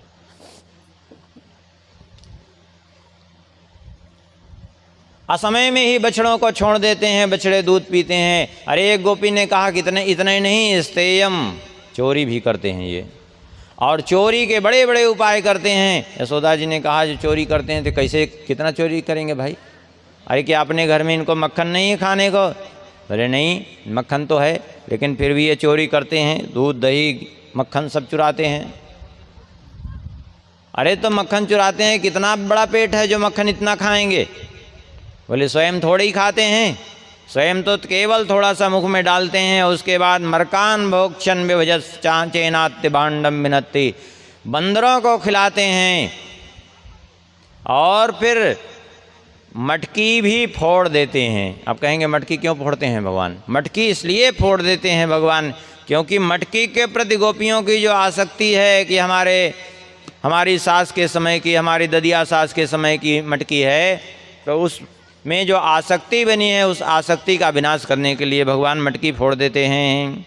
और द्रव्यालाभे सगृह कुपितो यात्युपक्रोशतोकान्, और घर में कुछ न मिले तो बोले फिर कुपित होते हैं और बच्चों को भी रुला के चले जाते हैं। आप कहेंगे बच्चों को रुला के, क्या बच्चों को मार पीट के जाते हैं क्या जो बच्चे रोते हैं? नहीं, बच्चों को मारते पीटते नहीं हैं, ऐसे रुलाने का समझ लीजिए। जैसे एक दिन की बात है, भगवान श्री कृष्ण एक घर में गए, कुछ मिला तो नहीं, वहाँ एक छोटी सी बालिका सोई हुई थी और वो बालिका के बाल जो है वो चारपाई के नीचे लटक रहे थे, चारपाई के नीचे लटक रहे थे। तो भगवान ने क्या किया, उसके बाल को पीछे पाटी में बांध दिया। वो बेचारी सो रही थी बालिका, अब बांध दिया। उसके बाद जो है कान में बोल दिया हाउ, और हाउ कह के वहाँ से चल दिए। अब वो चिल्ला रही है कि अरे हाउ ने पकड़ लिया, वो बाल उठ नहीं रहा है। तो वो समझ रही कि हाउ ने पकड़ लिया, क्योंकि हाउ शब्द कान में आया था। और माताएं ऐसी किसी कहानी बच्चों को सुनाती ही हैं कि हाउ आया और भेड़िया आया, बिगवा आया, दुनिया भर की बात, कि जिससे कि बच्चे घर से बाहर इधर उधर न जाएं, डराने के लिए। अब वही जो है मन में उसके बात भरी थी, वही कह दिया तो वो रोने लगी। एक गोपी ने कहा केवल इतना ही नहीं, हस्तग्राहे रचयति विधिम पीठ कोलू खलाद्यई, ये चोरी के बड़े बड़े उपाय कर लेते हैं। कैसे? बोले पीढ़ों को इकट्ठा करके पीढ़े पर चढ़ जाते हैं, एक के ऊपर दूसरे, दूसरे के ऊपर तीसरे पीढ़े, और तो और ऊखल को पलट करके उस पर सवार हो जाते हैं और निकाल लेते हैं मटकी छीके पर से। पहले पीढ़ों की कमी नहीं रहती थी, पहले उखल भी रहता था। और यदि ये भी ना हो, पीढ़ा ना हो, छीका ना मिले तो, अरे वो पीढ़ा ना हो, उखल ना मिले तो, बोले फिर तो ग्वाल वालों के यहाँ डंडों की बिल्कुल कमी नहीं रहती। हाँ, जिनके पास गैया खूब रहती हैं उनके पास डंडे भी रहते हैं गैया हाँकने के लिए। तो डंडे में मिले जाते हैं, उठाए डंडा, नीचे से मारे, छेद हो गया, ऊपर से गिरने लगा, ऐसे भी करते हैं। और छुपा के रख दो तो जहाँ पे छुपाओ वहीं पहुँच जाते ही इनके उजाला हो जाता है, क्योंकि एक तो स्वयं इनके शरीर से प्रकाश निकलता है, दूसरे पद्मराग जटित कंकड़ जो पहने हैं उन मणियों से प्रकाश निकलता है। अब एक बात यहाँ समझने की है, क्या भगवान जो है चोरी करना चाहते हैं या चोरी करने के लिए जाते हैं? नहीं। तो फिर क्या मतलब है? देखिए, वास्तविकता तो ये है कि ये गोपियाँ चाहती ही हैं कि भगवान हमारे यहाँ आवें और आकर के मक्खन चुरा के खावें, हम प्रेम से देखें। आप कहेंगे ऐसा क्यों चाहती हैं, कैसे चाहती हैं भाई? इसलिए चाहती हैं कि एक दिन की बात है, भगवान श्री कृष्ण मैया यशोदा जी से हट कर रहे थे। मैया यशोदा जी कह रही थी, अरे कन्हैया तुम्हारे लिए हमने ये पकवान बनाया, ये पकवान बनाया, खा लो, ऐसा खा लो, ये खा लो, वो खा लो। लेकिन भगवान कह रहे थे, नहीं मैया, ये हम नहीं को नहीं खाना है। फिर बोले, मैया री मोही माखन भावे, जो मेवा पकवान कहती तू, मोही नहीं रुचि आवे, मैया री मोही माखन भावे। भगवान कह रहे थे, अरे मैया मुझे मक्खन अच्छा लगता है, तू जो मेवा पकवान खाने को कहती है उसमें बिल्कुल मेरी रुचि नहीं है, मुझे बिल्कुल मेवा पकवान नहीं अच्छा लगे। तो ब्रज जुवती एक पाछे ठाढ़ी, सुनत श्याम की बात, मन मन कहती कब हूँ अपने घर देखूँ माखन खाद। तो एक ब्रज गोपी पीछे खड़ी खड़ी ये सुन रही थी, उसने मनी मन विचार किया, भगवान से प्रार्थना करने लगी कि हे प्रभु, कब ऐसा होगा कि कन्हैया हमारे यहाँ मक्खन खाएंगे? कैसे खावें? बोले मांग करके नहीं खावें, हमारे सामने नहीं खावें, ऐसे तो संकोची हैं ये, फिर कैसे खाते देखना चाहती है वो। बैठे जाय मथनिया के ढिंग, तब मैं रहूं छपानी, सूरदास प्रभु अंतर्यामी, ग्वालिन मन की जानी। वो मन ही मन प्रार्थना करती है भगवान से कि हे प्रभु, आवें कन्हैया, छुप करके मक्खन खावें और मैं प्रेम से बैठ करके देखूं दूर से। तो भगवान तो अंतर्यामी हैं, भगवान उसकी इस इच्छा को पूर्ण करने के लिए जाते हैं। और फिर जब एक गोपी ने सुना कि उस गोपी के यहाँ गए थे, तो सभी गोपियाँ यही सोचती हैं, तो भगवान उन सभी की इच्छा पूर्ण करने के लिए जाते हैं। बाकी ऐसा नहीं कि भगवान की मक्खन चुराने के लिए अथवा कुछ ऐसा, केवल भगवान का स्वभाव ये है कि भगवान भक्त वांछा कल्पतरु हैं। भगवान जैसे भक्त चाहता है वैसे ही करते हैं। बाकी वो अनंत कोटि ब्रह्मांडों के नायक हैं, अनंतानंत ब्रह्मांड जिनकी इच्छा मात्र से प्रकट होते हैं, संचालित होते हैं, वो क्या मक्खन किसी के यहाँ चुराने जाएंगे? लेकिन जाते हैं क्यों? बोले प्रेम के वश में हो करके। प्रबल प्रेम के पाले पड़कर प्रभु को नियम बदलते देखा। खुद का मान रहे न रहे, पर भक्त का मान न टलते देखा। बस प्रेम की प्रबलता ही जो है भगवान को वहाँ पहुँचाती है। भगवान को किसी चीज़ की भूख नहीं, भगवान तो प्रेम के भूखे हैं। आगे कहते हैं, एकदा क्रीडमानास्ते रामाद्या गोपदारका, कृष्णो मृदं भक्षितवान इति मात्रे निवेदयन। एक दिन की बात है, श्री कृष्ण ग्वाल बाल सब क्रीड़ा कर रहे थे। तब तक कुछ ग्वाल बाल भागते भागते आए, मैया यशोदा जी से कहा, अरे मैया मैया। बोले क्या बात है? अरे बोले कन्हैया ने माटी खा ली है। माटी खा ली है? बोले हाँ, मिट्टी खा ली कन्हैया ने। अब तो यशोदा जी घबराई कि कहीं मिट्टी से कुछ अनिष्ट न हो जाए। भागती हुई यशोदा जी पहुंची श्री कृष्ण के पास, डंडा लिए हुई थी, लेकिन जैसे ही देखा भगवान के नेत्र नाचने लगे, भयभीत हो गए, फेंक दिया और हाथ पकड़ा। अत्यंत भयभीत होकर के इनको श्री कृष्ण को अपनी ओर देखते हुए देख करके यशोदा जी ने बड़े प्रेम से आदर पूर्वक पूछा, कस्मान मृद मदान्तात्मन भवान भक्षितवान रहा। का अरे नटखट, भवान भक्षितवान रहा मृदमदान्तात्मन।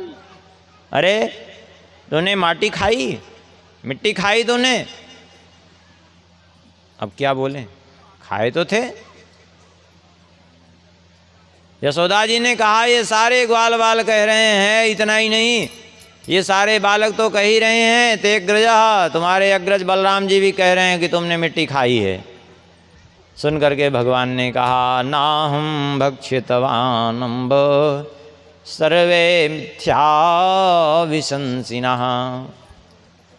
नहीं मैया, मैंने नहीं खाई है, मैंने नहीं खाया। अब देखिए भगवान की भाषा देखिए जरा। आप लोग थोड़ा जल्दी बैठ जाएं तो ठीक रहेगा, फटाफट बैठ जाइए। भगवान की भाषा, मिट्टी, यशोदा जी ने पूछा मिट्टी खाई, तो भगवान ने मिट्टी का नाम नहीं लिया, बल्कि कह रहे हैं मैंने नहीं खाया।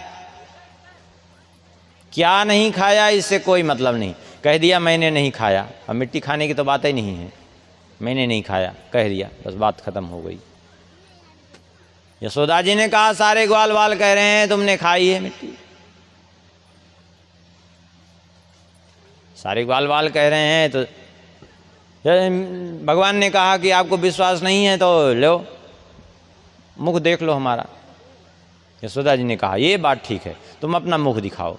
भगवान ने मुख खोला और जैसे ही मुख खोला तो सारा विश्व ब्रह्मांड उसमें दिखाई पड़ने लगा,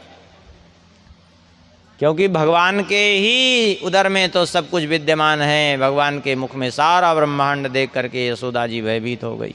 ये सारा ब्रह्मांड कहाँ से आ गया, समझ गई यशोदा जी कि तो मेरा पुत्र कोई सामान्य नहीं तो भगवान है।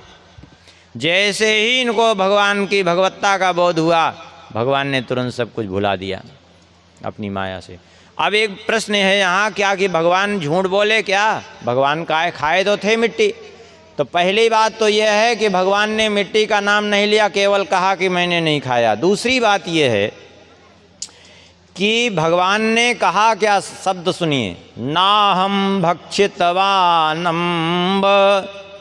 सर्वे मिथ्याभिशंसिनः।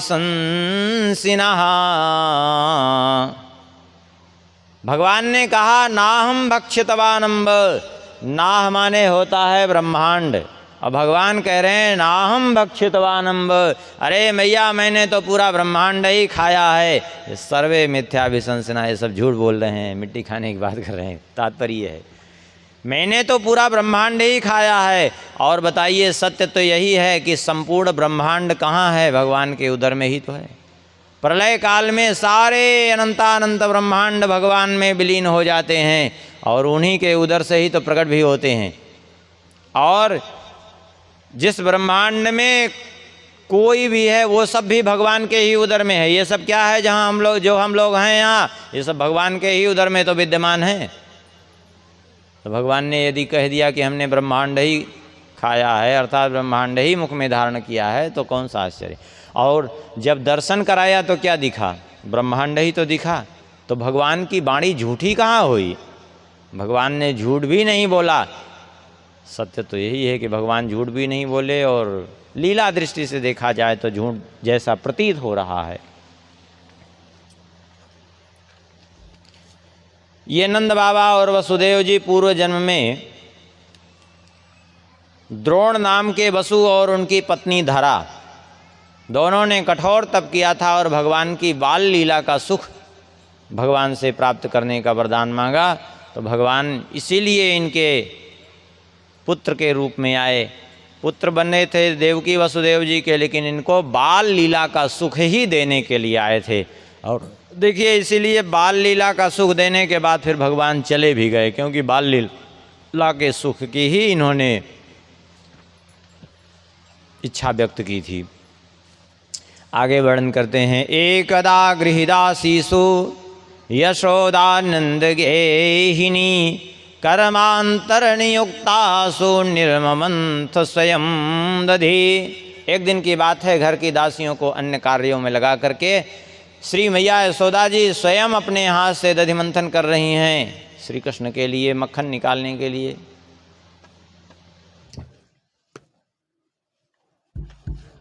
श्री राम जय जय राम।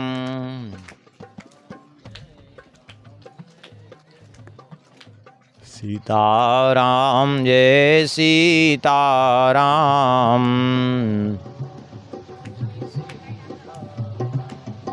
श्री बालकृष्ण भगवान की। मक्खन निकालने के लिए दधि मंथन कर रही थी, उसी समय श्री कृष्ण आए। इसलिए दुग्ध पीने की इच्छा से ताम स्तन्य काम आसाद्य मतनंती जननीम हरि। आए दुग्ध पीने की इच्छा से, और यशोदा जी मक्खन निकालने के लिए दही मथ रही थी। आ करके क्या किया, बोले गृहीत्वा दधि मंथानम न्यसेधत प्रीतिमान। जा करके मथानी भगवान ने अपने हाथ से पकड़ ली, यशोदा जी को दही मथने से रोक दिया, और स्वयं जो है गोद में चढ़ गए यशोदा जी का दुग्ध पान करने के लिए। यशोदा मैया दुग्ध पान कराने लगी, और उसी समय अभी दुग्ध पी के तृप्त नहीं हुए थे। भगवान तो भाव के भूखे हैं, प्रेम के भूखे हैं। प्रेम से यशोदा जी पिला रही थी, तृप्त कैसे होते। प्रसन्नतापूर्वक पी रहे थे, और उसी समय सामने ही दूसरे कक्ष में रखा हुआ था दूध उफनने के लिए, उबलने के लिए। और इधर हुआ ये कि वो दूध में उफान आना प्रारंभ हुआ धीरे धीरे। जब इधर दूध उफनने का समय हुआ तो भगवान तो सहज सर्वज्ञ हैं। भगवान ने दुग्ध पीते पीते कहा, मैया। बोले कहा है कन्हैया? बोले मैया तो को दूध ज़्यादा प्यारो है कि पूत ज़्यादा प्यारो है? भैया ने कहा, अरे लल्ला तू कैसी बात करे, अरे तू मेरो पूत है, तू ज़्यादा प्यारो है, दूध तुझसे ज़्यादा प्यारो दूध कैसे हो सकता है? बोले अच्छा मैया। जैसे ही दूध कहा तब तक दूध का ध्यान आया, अरे वो दूध तो मैं वहीं चढ़ा के आई हूँ बटलोई में। भागी यशोदा जी श्री कृष्ण को गोद से उठा करके भूमि पर बैठाया और भाग करके गई दूध उतारने के लिए। तब तक वो दूध उफनते उफनते स्वाभाविक रूप से बैठ गया था नीचे, क्योंकि दूध का भी एक नियम होता है, ऊपर उफनता है। जब बर्तन बड़ा होता है तो उफनते उफनते कुछ ऊपर तक जाता है, और जो वो परत होती है दूध की ऊपर की, वो परत जब फट जाती है, वायु अंदर की निकल जाती है, तो अपने आप फिर दूध बैठ भी जाता है। वही हुआ। भगवान ने देखा, ये ले अभी कह रही थी कि दूध नहीं, पूत ज़्यादा प्यारो है, पूत को छोड़कर दूध बचाने चली। तब कहेंगे क्या यशोदा जी ने झूठ बोला क्या? अरे झूठ नहीं बोला, लेकिन सत्य तो ये है कि वो दूध ही कन्हैया के लिए था, इसलिए उसको बचाना आवश्यक था, इसलिए भागी। कन्हैया तो कहीं नहीं जाएंगे, लेकिन दूध तो बह जाएगा तो कन्हैया को क्या पिलाऊंगी? अरे क्या दूध की कमी थी? अरे दूध की कमी नहीं थी, लेकिन वो विशेष दूध था, वो पद्म गंधा गैया का दूध था, इसलिए उसको बचाने के लिए यशोदा जी भागी। और जब पहुंची बचाने के लिए तब तक दूध बैठ चुका था। इधर भगवान ने देखा कि हमें छोड़ करके गई, तो कुपित हुए, और कुपित होकर के वहीं रखा हुआ था सिलवट्टा, बस उठाया, वो लोढ़ा मारा, वो मटकी फूट गई। मटकी फूट गई, वो पूरा दही बिखर गया। और फिर रुदन भी करने लगे, झूठ है ही। क्यों? मैया देखेगी तो कहेगी कि जो है मटकी फोड़ दी है, तो रोने भी लगे। और फिर उसके बाद दूसरे कक्ष में जाकर के बासी माखन खाने लगे। अब ये इसका रहस्य क्या है, इस चरित्र का समझने का प्रयास करें। पहले भगवान ने दुग्ध पीने की इच्छा की। यद्यपि भगवान इच्छा अनिच्छा से, कामना से, क्रोध आदि विकारों से सर्वथा रहित हैं, लेकिन फिर भी ताम स्तन्य काम आसाद्य मतंतीम जननीम हरि, फिर भी दुग्ध पीने की इच्छा क्यों हुई? देखिए, भगवान में कोई विकार नहीं, लेकिन भगवान से भी ये काम क्रोधादिक ये सब प्रार्थना करते हैं, प्रभु हम पर कृपा करिए, हमारा भी कुछ ध्यान करिए, सबका आप कल्याण करते हैं। तो भगवान कहते हैं देखो, जब हम अवतार लेकर के आएंगे पृथ्वी पर, तो उस समय थोड़ी देर के लिए जब आवश्यकता होगी तो तुम्हें स्वीकार कर लेंगे। ऐसा सोच करके भगवान ने विचार किया कि चलो दुग्ध पीने की कामना, अर्थात कामदेव को भगवान ने स्वीकार किया और दुग्ध पीने की कामना की। और फिर दुग्ध पीने से तृप्त नहीं हो पाए थे, तभी यशोदा जी चली गई उतार करके। तात्पर्य यह है, भगवान ने मानो ये भी दर्शाया कि कामना की पूर्ति कभी उसके उपभोग से शांत नहीं होती, कामना केवल उसके दमन से ही शांत होती है। जैसे अग्नि में आप लकड़ी डालते रहिए और उसमें घी डालते रहिए और चाहिए कि अग्नि शांत हो जाए, तो अग्नि कभी नहीं शांत होगी।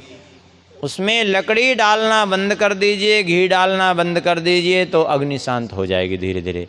ऐसे ही कामना की पूर्ति से कभी कामना शांत नहीं होती, कामना के पूर्ति से विरत होने से कामना का वेग शांत होता है, मानो ये भगवान ने दर्शाया। अब कामना की पूर्ति ना होने से, अतृप्ति रहने से सदैव क्रोध आता है, तो भगवान ने क्रोध को भी स्वीकार किया। और फिर भित्वा मृषासुर दशमना रहो, दंभ को स्वीकार करके थोड़ा रुदन भी कर दिया। और फिर जा कर के बासी मक्खन क्यों खाने लगे कि मैया देखेगी, बासी मक्खन खाते तो समझेगी कि भूख बहुत लगी है, लगता है, तो मैया का क्रोध शांत हो जाएगा। इसलिए यशोदा जी ने जाकर के जब देखा मटकी फूटी हुई है, तो पहले तो हंसी आई और उसके बाद देखा वहाँ तो है नहीं। दूसरे कक्ष में प्रवेश किया और फिर वहाँ से आंगन में जा कर के देखा तो क्या दशा थी। बोले उलूखलांघ्रेरुपरिव्यवस्थितं मर्काय कामं दधतं सिचिस्थितं हैयंगवं चौर्य विसंकिते क्षणं निरीक्ष्य पश्चात् सुगतमागमच्छनैः। देखा तो ऊखल के ऊपर खड़े होकर के, अब मटकी उसी ऊखल के ऊपर रख दिए हैं और स्वयं ऊखल के ऊपर खड़े होकर के क्या कर रहे हैं, बोले मटकी से मक्खन निकाल निकाल करके बंदरों को पकड़ा रहे हैं। और वो बंदर बड़े प्रेम से मक्खन खा रहे हैं और इधर उधर देख रहे हैं। तब तक मैया को देखा, जैसे ही मैया ने सोचा कि ये उद्दंड होते जा रहे हैं, अभी यदि इनको नहीं रोका गया तो उद्दंडता बढ़ती जाएगी, ऐसा सोच करके छड़ी उठाया मैया ने। और जैसे ही छड़ी लेकर के मैया दौड़ी, ऊखल से कूद करके भाग पड़े। अब आगे आगे कन्हैया, पीछे पीछे मैया भाग रहे हैं। आखिर में मैया यशोदा जी दौड़ते दौड़ते थक गई, लेकिन भगवान को पकड़ने में अक्षम रही, क्योंकि भगवान को कौन पकड़ सकता है। बड़े बड़े योगी तपस्वी जिनको अपने मन की गति से भी नहीं पकड़ पाते, उनको कोई कैसे पकड़ सकता है। जब थक गई यशोदा जी, हार मान गई यशोदा जी कि अब मैं नहीं पकड़ पाऊंगी कन्हैया को, तो जानबूझ करके पकड़ में आ गए। यशोदा जी ने अत्यंत भयभीत देखा तो छड़ी फेंक दिया। अब विचार मन में आया कि क्यों न बांध दें इनको। ये भी भगवान की इच्छा से विचार आया, क्योंकि भगवान को बंधने की इच्छा थी, क्योंकि यमलार्जुन का उद्धार करना था। यशोदा जी ने रस्सी उठाई और रस्सी लेकर के बांधना प्रारंभ कर दिया। जैसे ही वो कमर में रस्सी लगाई तो रस्सी 2 अंगुल छोटी, दूसरी रस्सी ली तो वो भी 2 अंगुल छोटी। तब एक में दूसरी, दूसरी में तीसरी जोड़ती जा रही हैं रस्सी, लेकिन जितनी भी रस्सियां लगा रही हैं सारी रस्सियां 2 अंगुल छोटी पड़ रही हैं। क्यों? न चांतर न बहिर्यस्य न पूर्वम नापि चापरम, न जिसके कोई अंदर न बाहर न पूर्व न पर। भला उसको बांध कौन सकता है? जिसकी कोई सीमा हो उसको तो बांधा जा सकता है। जो असीमित है, अनंतानंत ब्रह्मांडों को अपने रोम रोम में धारण करता है, उसको कोई बांध कैसे सकता है? भले ही वो छोटे दिख रहे हैं, लेकिन आखिर हैं तो भगवान ना, इसलिए नहीं बांध पा रही थी। और हर बार 2 ही अंगुल छोटी पड़ रही थी रस्सी, क्यों? देखिए, जीव में जब तक अहंता और ममता ये दोनों चीज़ें शेष हैं, तब तक ये 2 अंगुल की दूरी बनी रहती है। ये 2 अंगुल का फासला इसीलिए बना रहता है, अथवा 2 यमलार्जुन वृक्षों का उद्धार करना है, इसलिए 2 अंगुल की दूरी। इसलिए यशोदा जी बांधते बांधते थक गई, नहीं बांध पाई। जब यशोदा जी नहीं बांध पाई तो अंत में यशोदा जी ने हार मान लिया। यशोदा जी हार गई कि अब मैं लगता है नहीं बांध पाऊंगी। जब यशोदा जी हार गई पूरी तरह से, तब क्या किया भगवान स्वयं ही स्वमातु स्विन्नगात्राया विस्रस्त कवरस्रजः दृष्ट्वा परिश्रमं कृष्णः कृपयासी स्ववंदने। अपनी माता को पसीने से अत्यंत लथपथ देख करके, अत्यंत श्रमित देख करके भगवान की करुणा जगी और भगवान अपनी कृपा से बंध गए, क्योंकि भगवान को कृपा से ही बांधा जा सकता है। भगवान कृपा साध्य ही हैं, भगवान को किसी भी साधन से नहीं प्राप्त किया जा सकता, भगवान को कृपा से ही प्राप्त किया जा सकता है। लेकिन अब एक बात यहाँ समझने की बात है, थोड़ा सा बहुत ध्यान दे करके समझेंगे तो बात समझ में आएगी। भगवान कृपा साध्य हैं, ये बात पूर्णतया सत्य है, लेकिन जितना यह सत्य है कि भगवान कृपा साध्य हैं, भगवान को साधन के द्वारा नहीं प्राप्त किया जा सकता, उतना ही सत्य यह भी है कि भगवान बिना किसी साधन के भी किसी को नहीं मिले हैं आज तक। साधन करना ही पड़ता है। तब कहेंगे दोनों बात तो विपरीत सिद्ध हो रही है। एक तरफ भगवान साधन से नहीं मिलते, कृपा से मिलते हैं, दूसरे कह रहे हैं कि साधन के बिना भी नहीं मिलते। मतलब क्या है? मतलब इसका ये है कि देखिए, भगवान को प्राप्त करने के लिए साधन तो करना पड़ेगा, लेकिन मिलेंगे कृपा से। तो फिर साधन की ज़रूरत क्या है? बोले साधन की ज़रूरत है। साधन की ज़रूरत क्यों है? बोले इसलिए साधन की ज़रूरत है कि कृपा पात्र बनने के लिए साधन की आवश्यकता है। ऐसे समझे थोड़ा सा। भगवान की कृपा सभी जीव मात्र पर निरंतर बरस रही है, सभी पर निरंतर भगवान की कृपा बरस रही है। क्योंकि भगवान की कृपा कैसी है? बोले पर्जन्यवल्लक्षण प्रवृत्ति। जैसे बादल बरसते हैं तो बादल बिना भेदभाव के बरसते हैं। जैसे मान लिया, आप उदाहरण लीजिए, यहीं पर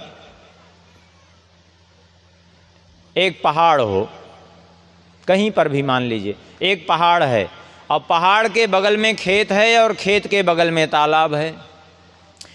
पहाड़, खेत, तालाब तीनों एक साथ लगे हुए हैं, ठीक है। बादल जब बरसेंगे, पानी बरसेगा, तो ये वहाँ भेदभाव बादल नहीं करेंगे कि कहाँ ज़्यादा बरसना है कहाँ कम। वो पहाड़ की चोटी पर भी उतना ही जल बरसेगा, खेत में भी उतना ही पानी गिरेगा और उस तालाब में भी उतना ही पानी गिरेगा। लेकिन पानी जब बंद हो जाए तो आप जा कर के देखिए तो क्या दशा मिलेगी आपको? पहाड़ पर पानी नहीं मिलेगा आपको, खेत में कुछ पानी मिलेगा और तालाब लबालब भरा मिलेगा आपको। क्यों? अरे पानी तो खेत में भी उतना ही बरसा था, तालाब में भी और पहाड़ पर भी, लेकिन पहाड़ पे पानी नहीं है, तालाब में ज़्यादा है। क्यों?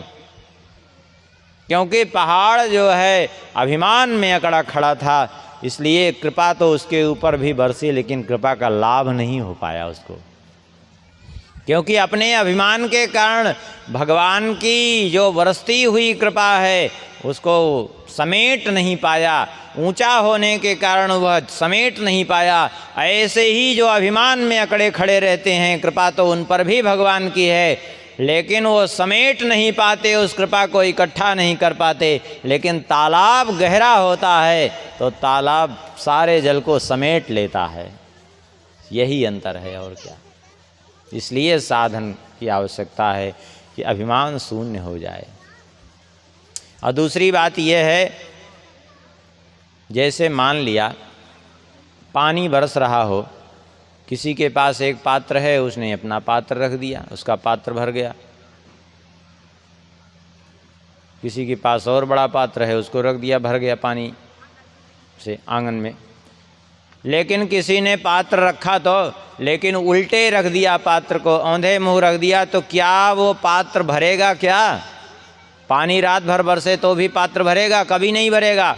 ऐसे ही भगवान की कृपा क्यों नहीं हो पा रही है होते हुए भी? क्योंकि हम औंधे मुख पड़े हैं, संसार उन्मुख हैं। जैसे पानी को इकट्ठा करने के लिए पात्र को मेघोन्मुख होना पड़ेगा, बादल की ओर उसका मुख होगा, तब वो पात्र भरेगा। ऐसे ही भगवदोन्मुख होंगे तभी कृपा का लाभ होगा, सीधी बात है।